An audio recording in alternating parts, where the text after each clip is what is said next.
It'll give us the tools we need for our current project, as well as any future projects we'll be undertaking. It's a new way of thinking, and it basically has opened up my eyes.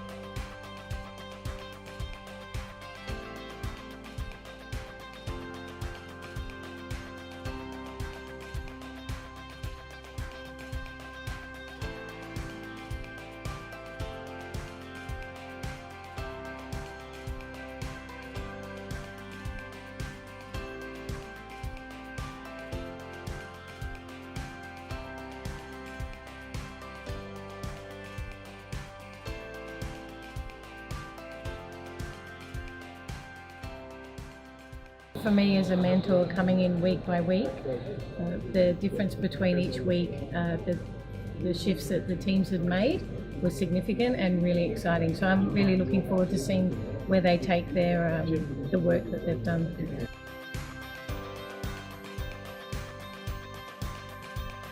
Look, we got value from the very first session, and most important bit of value we got was learning to grant ourselves the permission to innovate and take that risk. And so, thanks for teaching us those tools, Bert. And I think at the end of the day, it was a very excellent opportunity for us to better benchmark and re-question what we're doing and validate our position. And there were plenty of challenges with the mentors and the board of advisors through that process, and I think we received nothing but value throughout the entire process. So thank you.